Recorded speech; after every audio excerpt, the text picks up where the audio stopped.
स्वागत आहे तुमचे झिंगाट फ्लेवर्समध्ये। आज आपण पाहणार आहोत रोजच्या वापरात येणाऱ्या काही भन्नाट किचन टिप्स। टिप नंबर 1, वेलदोड्याची म्हणजेच वेलचीची पूड करताना वेलदोडे सालासकट 5 मिनिटे गरम करावे व गार झाल्यावर त्यात थोडी साखर घालून मिक्सरमध्ये पूड करावी। यामुळे साल वाया जात नाही आणि पूडही जास्त होते। टिप नंबर 2, कडधान्ये भिजत घालताना त्यामध्ये चमचाभर मेथीचे दाणे टाकावे। त्यांना कडधान्याप्रमाणेच मोड येतात, त्याचा कडूपणा देखील कमी होतो। आपण आहारात मेथ्या कमी वापरतो, त्याचा योग्य वापर होऊन पदार्थाचे पोषण मूल्य वाढते। टिप नंबर 3, डाळ नेहमी भाजून दळायला द्यावी, म्हणजे ती हलकी होते व पौष्टिकपणाही वाढतो। कोणताही पदार्थ केला तरी चविष्ट लागतो, कोणत्याही पदार्थाला रंग चांगला येतो। पालेभाजी करताना हे पीठ लावले तर कढईला भाजी चिटकत नाही। टिप नंबर 4, अर्धी वाटी मेथी दाणे थोड्याशा तेलात खमंग भाजून मिक्सरवर जाडसर पूड करावी।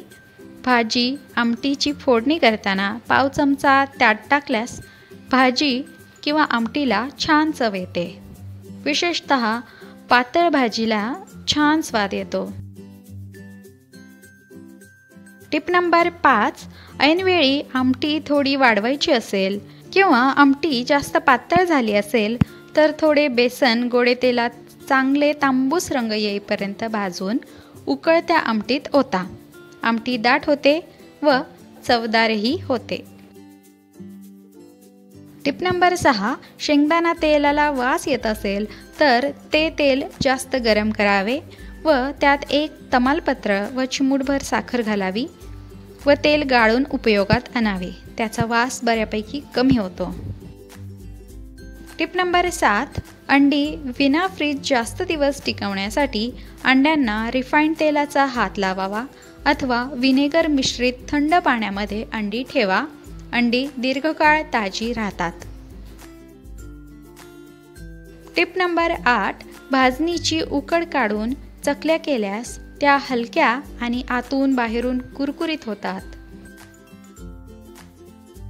टिप नंबर 9, 1 किलो चकलीसाठी मुठभर तुरीची डाळ भाजून घेतल्यास चकलीला छान सुंदर असे काटे येतात आणि चकली खुसखुशीतही होते। टिप नंबर 10, वरईचे तांदूळ घट्ट झाकणाच्या भरणीत ठेवावे। त्यामध्ये 4 ते 5 बिब्बा घातल्यास आळी किंवा जाळी होत नाही। टिप नंबर 12, वरईच्या तांदळाचा भात करताना वरई चांगली भाजून मग त्याचा भात करावा, तो मऊ आणि मोकळा होतो। टिप नंबर 13, रव्याचा डोसा करताना रवा फडक्यात बांधून वाफळावा व नंतर वाटलेल्या उडीद डाळीत मिसळावा। त्याने डोसे सुद्धा जास्तीत जास्त चांगले होतात व तांदूळ वाटायची यातायात वाचते। टिप नंबर 14, आळूच्या वड्या करताना पानांना थोडेसे तेल पुसले तर वड्या मस्त कुरकुरीत होतात। टिप नंबर 15, शेवग्याच्या शेंगा आमटीत घालताना आधी त्या तेलात परताव्या, नंतर मिठाच्या पाण्यात उकडून घेऊन आमटीत घालाव्या। लवकर शिजतात व अधिक चवदार लागतात। टिप नंबर 16, आमटीला चांगला रंग येण्यासाठी थोडासा आंब्याच्या लोणच्याचा मसाला फोडणीत घालावा। आमटीची चवही वाढते आणि रंगही छान येतो। टिप नंबर 17, पोहे भिजवताना नेहमी चाळणीमध्ये भिजवावे, त्यामुळे जास्तीत जास्त पाणी निघून जाते आणि पोहे मोकळे होतात। टिप नंबर 18, ताक केल्यावर लोणी काढायच्या आधी हात चण्याचे, तांदळाचे किंवा गव्हाचे पीठ लावून स्वच्छ धुवावे। लोण्याचा हात बरबटत नाही आणि लोणी हाताला अजिबात चिकटत नाही।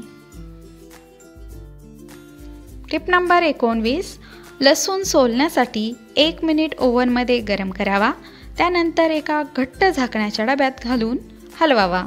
लसूण लगेच सोलला जातो, अगदी कमी वेळामध्ये लसूण सोलला जातो। टिप नंबर 20, काचेची भांडी छान चकचकीत निघावी यासाठी पाण्यात लिंबाचा रस पिळा आणि लिंबाच्या सालीने काचेची भांडी स्वच्छ करा. यामुळे काचेची भांडी अगदी चकचकीत होतील आणि तेही कमी वेळामध्ये. तर कसा वाटला हा व्हिडिओ? आय होप हा व्हिडिओ तुम्हाला नक्की आवडला असेल. व्हिडिओ आवडल्यास व्हिडिओला लाईक करा, चॅनलला सबस्क्राईब करा आणि हा व्हिडिओ जास्तीत जास्त लोकांपर्यंत शेअर करा. अशाच नवनवीन व्हिडिओसाठी चॅनलला सबस्क्राईब करायला विसरू नका. पुन्हा भेटूया अशाच एका नवीन व्हिडिओसोबत. तोपर्यंत धन्यवाद.